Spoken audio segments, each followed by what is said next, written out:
una debilidad, o yo tenía una lucha, yo tenía un pecado, yo no contaba mi lucha. Un hombre, un tremendo influencer, un tremendo hombre de Dios, pero además un hombre con un gran corazón. Creo que por muchos años nos hizo daño que concentráramos en la iglesia esfuerzos para tener personas perfectas. Tú lo dijiste ahora en la prédica, creo que uno de tus fuertes es que te muestras vulnerable, ¿no?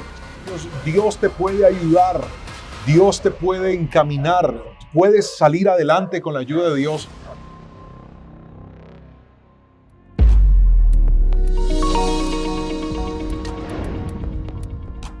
Hola a todos, bienvenidos a Fotosíntesis Talks, mes de agosto, semestre 2, año 2024. Felices de estar de nuevo con ustedes en sus casas, en sus celulares, en donde sea que estén sintonizando este podcast. Estamos con nuestro invitado, el pastor Juan Pablo Lerman de Cali, Colombia. Un hombre, un tremendo influencer, un tremendo hombre de Dios, pero además un hombre con un gran corazón. Como él mismo se definió, un siervo, un hombre ratón de iglesia.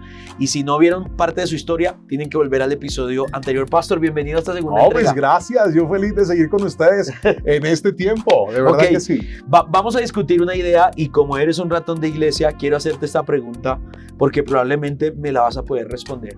¿Cuál crees tú que ha sido el cambio más importante de la iglesia que ha sufrido en los últimos años?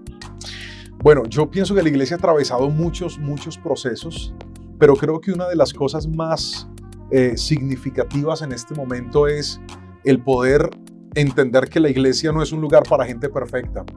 Creo que por muchos años nos hizo daño que concentráramos en la iglesia esfuerzos para tener personas perfectas. Me explico. Una cosa es ser perfecto y otra cosa es ser perfeccionado. El que se considera perfecto es aquel que dice, yo estoy bien, todo está bien en mi vida, yo no necesito nada, yo soy un hombre de oración, yo hablo en lenguas, yo tengo 24 dones, me bauticé en el Jordán, en un río en Bogotá súper frío, en una piscina. Entonces, por muchos años eso empañó tanto la iglesia que las personas, lo hablo porque yo soy cristiano desde los 90. Entonces, desde toda esa época conozco al Señor y lamentablemente había tanta religiosidad dentro de la iglesia al punto de que las personas creían que lo que validaba su ministerio era lo que ellos hacían, lo que yo puedo demostrar. Claro. Yo recuerdo que habían competencias de quién sabe más versículos de la Biblia, quién ora más tiempo, y yo me sentía un repecador porque yo decía, Señor, yo a los 15 minutos no sé qué más orar, yo no sé qué más decir, y yo escuchaba gente que decía, yo oro 4 horas, yo decía, ¿cómo hacen? Entonces me sentía súper mal y súper pecador, y esa apariencia de piedad o esa línea de perfección, creo que el daño que hizo fue el siguiente. Supongamos que yo estaba en la alabanza.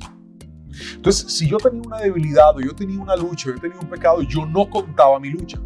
Porque yo decía, si yo cuento mi lucha, me van a disciplinar, me van a sentar y me van a quitar lo que yo más amo, que es tocar en la alabanza. Entonces yo prefiero tener una apariencia de piedad con tal de seguir haciendo algo en la iglesia para parecer que soy cristiano. O sea, ese modelo hacía que la gente fabricara una imagen. Exactamente. Entonces, poco a poco la iglesia ha ido migrando a un punto en donde cambiamos la perfección por el perfeccionamiento, es decir, la obra de Cristo en nosotros. Así es. La palabra dice que Dios perfecciona su obra en nosotros. Entonces, es poder entender que la iglesia es un lugar donde llega gente rota y por la palabra pueden ir sanando y pueden ir siendo transformados. Entonces, no estoy hablando de la permisividad al pecado, no, sino que ahora tenemos más procesos para ayudar gente que está mal, tenemos más procesos para ayudar gente jóvenes, para ayudar familias, para ayudar hogares, y creo que eso ha sido un cambio muy positivo en la iglesia hoy. La iglesia es más integral. De acuerdo. Hoy. Es interesante eso que dices porque, de hecho, creo que uno de tus fuertes, tú lo dijiste ahora en la prédica, creo que uno de tus fuertes es que te muestras vulnerable, ¿no? Sí.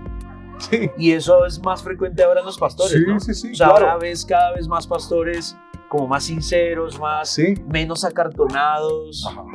Ese cambio no lo había visto de esa manera y creo que es importante. Ahora, te hago una pregunta con base en eso y es, ¿por qué crees que tuvo que suceder ese cambio? O sea, ¿por qué salimos del perfecto al perfeccionado? ¿Por qué tuvo que haber ese cambio? O sea, ¿qué crees que motivó esa transición? Yo creo que el Espíritu Santo, él se mueve en los diferentes tiempos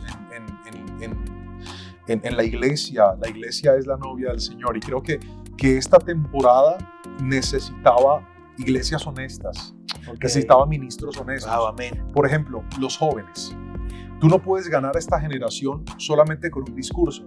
Tú le dices al joven, Dios te va a perdonar, pero si el joven no ve un papá perdonador, duda de ese Dios perdonador. Claro, de acuerdo. Si tú les dices a ellos, Dios te puede ayudar, Dios te puede encaminar, puedes salir adelante con la ayuda de Dios, y él ve que el que se lo está diciendo es una persona que está fracasada, arruinada en su vida, duda. O sea, esta generación es la generación que todo lo puede comprobar, que todo lo puede corroborar. Claro, de acuerdo. Si tú le dices a esta generación, mira, esta palabra significa tal cosa, cosa, abren Google y verifican si eso es. No, que el río Nilo mide tantos kilómetros. Esta generación verifica. Antes no. Antes tú decías y el que estaba exponiendo la verdad era el dueño de la verdad, punto. Ahora no.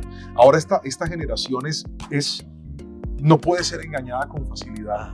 Entonces, si tú te presentas como una persona perfecta, que nunca comete errores, que nunca falla, o sea, esta generación no va a recibir ese discurso. Entonces creo yo que esa vulnerabilidad es bonita, porque es decirles a ellos, hey, claro, lo que Dios está haciendo y quiere hacer en ti, también lo está haciendo en mí. O sea, todos necesitamos del Señor. Wow. Y eso es muy positivo. Y esa es una cosa que yo, en lo que te escuchaba y te he escuchado, incluso en el protocolo que uso esa palabra con respeto, ¿no? Para invitarte, una cosa que me parece muy interesante es que aunque eres vulnerable, estamos en un entorno donde los pastores cada vez son más vulnerables.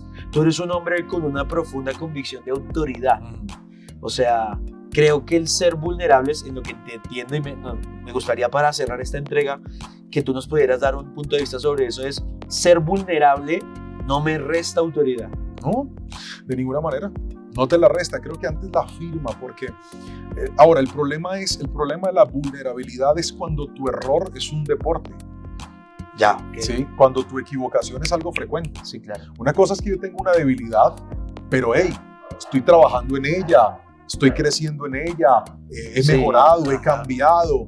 Pero otra cosa es cuando tú tienes una debilidad y sigues en ella. Entonces yo pienso que la reincidencia en el pecado te va a quitar autoridad. Claro. Pero si tú vienes y le dices a una persona que está endeudada, hey, yo también estuve endeudado, Dios me sacó de ahí y ahora soy una persona que administro bien, esa vulnerabilidad no me quita autoridad, me da autoridad para decirle, así como Dios me sacó, te va a sacar a ti. Wow. Pero ¿qué tal yo viene endeudado, siguiendo endeudado, hablándole un endeudado? Pues, rompe la autoridad. Wow. Pues genial. Genial esta segunda entrega de Fotosíntesis Talks, y quiero que cerremos con esta idea para nuestro próximo episodio. El principal cambio que ha tenido la iglesia es que se ha vuelto más vulnerable, se ha vuelto más transparente, y me encantó eso, de ser perfectos a ser perfeccionados. Pastor, gracias. Muchas gracias. Con todo gusto. Nos vemos en el próximo episodio, la próxima entrega el próximo sábado por todos nuestros canales. Un abrazo.